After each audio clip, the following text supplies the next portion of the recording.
বিশ্বের আগামী দিনের ভূ রাজনৈতিক নেতৃত্ব কার হাতে থাকবে? এটি বর্তমান আন্তর্জাতিক সম্পর্কের সবচেয়ে গুরুত্বপূর্ণ ও কৌশলগত প্রশ্ন। গত কয়েক দশক ধরে মার্কিন যুক্তরাষ্ট্রের একচ্ছত্র অর্থনৈতিক ও সামরিক আধিপত্য বজায় থাকলেও বর্তমান বিশ্ব ব্যবস্থা দ্রুত একটি বহুকেন্দ্রিক কাঠামোর দিকে ধাবিত হচ্ছে।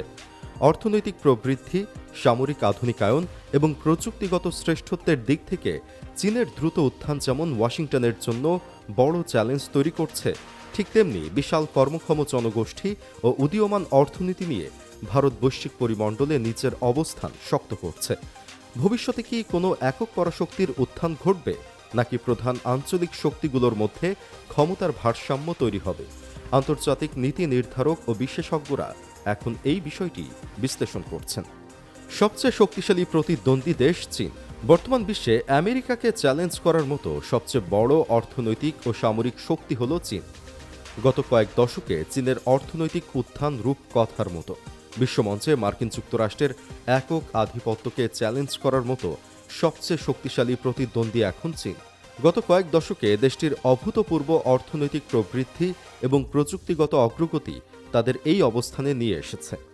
চীন বর্তমানে কৃত্রিম বুদ্ধিমত্তা, 5G নেটওয়ার্ক এবং নবায়নযোগ্য শক্তির মতো ভবিষ্যৎ প্রযুক্তিতে বিপুল বিনিয়োগ করছে, যা বৈশ্বিক অর্থনীতিতে তাদের প্রভাব বহু গুণ বাড়িয়ে দিয়েছে।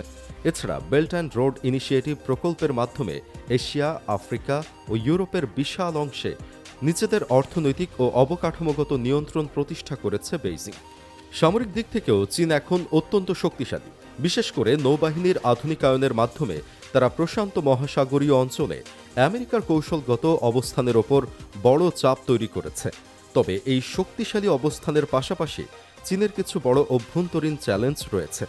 দেশটির কর্মক্ষম জনসংখ্যা দ্রুত হ্রাস পাওয়া এবং পশ্চিমা দেশগুলোর সাথে ক্রমবর্ধমান বাণিজ্যিক ও রাজনৈতিক দূরত্ব দীর্ঘমেয়াদে পরাশক্তি হয়ে ওঠার ক্ষেত্রে তাদের বড় পরীক্ষা নেবে। বিশ্বের শীর্ষস্থান ধরে রাখতে হলে চীনকে এখন কেবল বাইরের প্রতিদ্বন্দ্বীদের সাথে নয়, বরং নিজের ভেতরের দুটি বড় সংকটের সাথে লড়াই করতে হবে, যার একটি হল ধীরগতির অর্থনীতি এবং অন্যটি হল দ্রুত বুড়িয়ে যাওয়া জনসংখ্যা।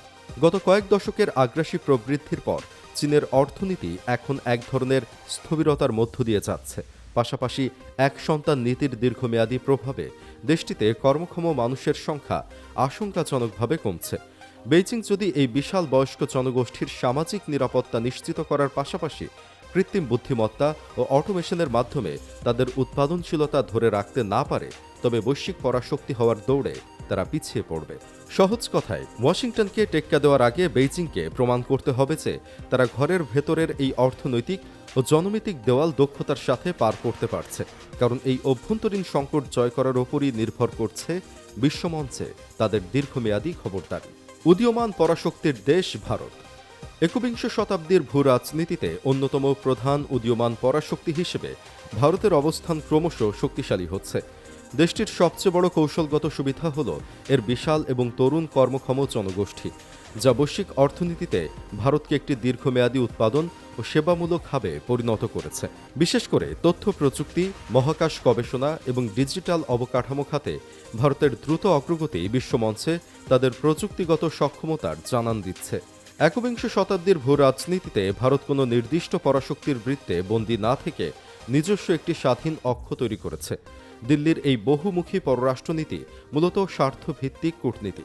ভারত খুব কৌশলে আমেরিকার নেতৃত্বাধীন কোয়াড জোটে যোগ দিয়ে প্রশান্ত মহাসাগরীয় অঞ্চলে চীনের একচেটিয়া প্রভাব ঠেকানোর কৌশলে যোগ দিয়েছে। আবার একই সাথে ব্রিক্স এবং এসোসিওর মতো প্ল্যাটফর্মে চীন রাশিয়ার সাথে এক টেবিলে বসে গ্লোবাল সাউথ বা উন্নয়নশীল দেশগুলোর প্রধান মুখ হিসেবে নিজেকে প্রতিষ্ঠিত করছে।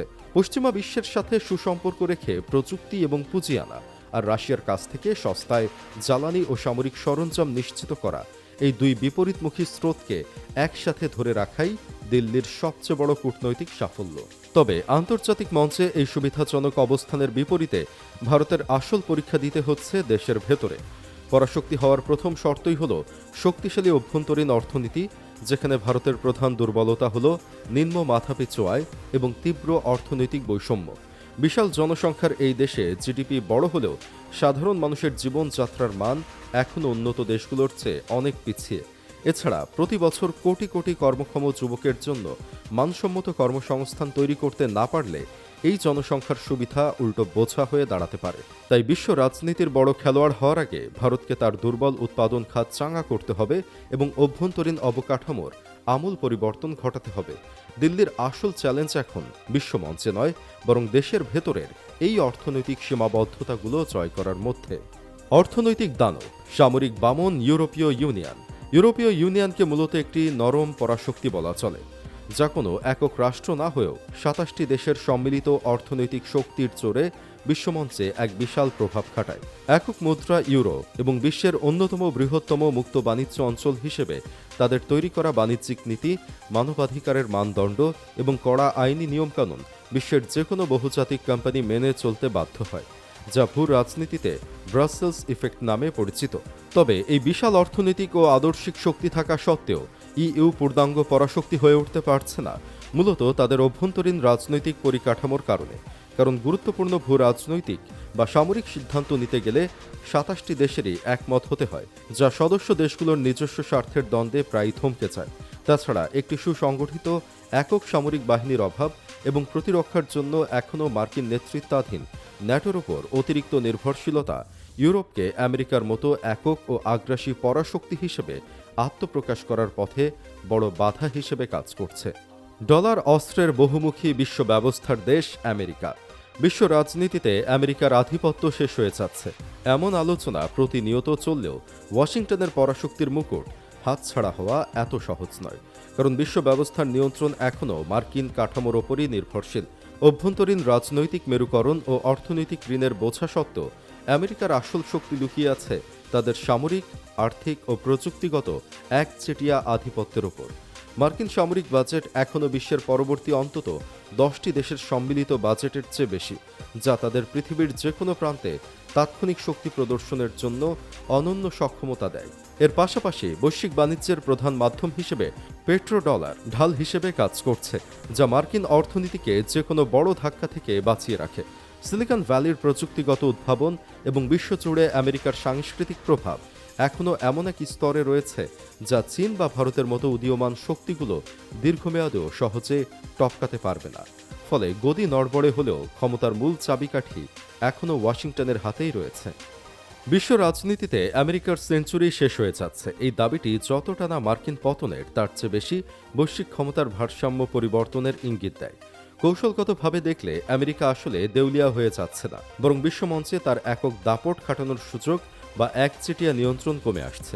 গত কয়েক দশকে চীন যেভাবে অর্থনৈতিক ও প্রযুক্তিগত পরাশক্তি হিসেবে দাঁড়িয়ে গেছে এবং ভারত বা রাশিয়ার মতো আঞ্চলিক শক্তিগুলো যেভাবে নিজেদের স্বার্থে স্বাধীন অবস্থান নিচ্ছে, তাতে ওয়াশিংটনের পক্ষে এখন আর একক সিদ্ধান্ত পুরো বিশ্বের ওপর চাপিয়ে দেওয়া সম্ভব হচ্ছে না। বিশেষ করে বৈশ্বিক বাণিজ্যে ডলারের বিকল্প খোঁজার চেষ্টা এবং মধ্যপ্রাচ্য বা আফ্রিকার মতো কৌশলগত অঞ্চলে মার্কিন প্রভাবের বিপরীতে চীনের মধ্যস্থতাকারী হিসেবে উত্থান ওয়াশিংটনের জন্য বড় ধাক্কা। তবে একে আমেরিকার একেবারে শেষ হয়ে যাওয়া বলা ভুল হবে, বরং এটি হলো একটি একমেরু বিশ্ব থেকে বহুমুখী বিশ্বে রূপান্তরের প্রক্রিয়া, যেখানে আমেরিকা এখনও অন্যতম প্রধান শক্তিশালী খেলোয়াড় হিসেবে থাকবে, কিন্তু বিশ্বের একমাত্র শেষ কথা হিসেবে আর বিবেচিত হবে না। তথাকথিত পেট্রো ডলার ব্যবস্থা হল বিশ্ব অর্থনীতিতে আমেরিকার তৈরি করা এমন এক অদৃশ্য ফাঁদ, যা সামরিক শক্তি ছাড়াই পুরো বিশ্বকে ওয়াশিংটনের ওপর নির্ভরশীল করে রেখেছে। সহজ কথায়, গত শতাব্দীর 70-এর দশকে সৌদি আরব সহ ওপেকের দেশগুলোর সাথে আমেরিকা এই চুক্তি করেছে বিশ্বের সমস্ত খনিজ তেল কেবল মার্কিন ডলারেই কেনাবেচা করতে হবে। বিনিময়ে আমেরিকা তাদের সামরিক নিরাপত্তা দেবে। যেহেতু তেল ছাড়া আধুনিক পৃথিবী অচল, তাই বিশ্বের প্রতিটি দেশকে বাধ্য হয়ে নিজেদের রিজার্ভে বিশাল পরিমাণ ডলার মজুত রাখতে হয়, যা ডলারকে বিশ্বের প্রধান আন্তর্জাতিক মুদ্রায় পরিণত করেছে। এই ব্যবস্থার কৌশলগত সুবিধা হলো আমেরিকা ঘরে বসে যত খুশি ডলার ছাপাতে পারে, কিন্তু অন্যান্য দেশকে তেল কিনতে বা আন্তর্জাতিক বাণিজ্য করতে ঘাম ঝরিয়ে ডলার অর্জন করতে হয়। ফলে আমেরিকার অভ্যন্তরীণ অর্থনীতিতে যতই সংকট আসুক না কেন, বিশ্বজুড়ে ডলারের এই কৃত্রিম চাহিদাই মার্কিন অর্থনীতিকে টিকিয়ে রাখে এবং ওয়াশিংটনকে অন্য দেশগুলোর ওপর অর্থনৈতিক নিষেধাজ্ঞা দেওয়ার একচ্ছত্র ক্ষমতা দেয়। এক কথায়, পেট্রো ডলার হলো আমেরিকার গ্লোবাল ইকোনমিক লাইফলাইন, যার ওপর ভর করে তারা পুরো বিশ্বের বাণিজ্যের চাবিকাঠি নিজের পকেটে রেখে দিয়েছে।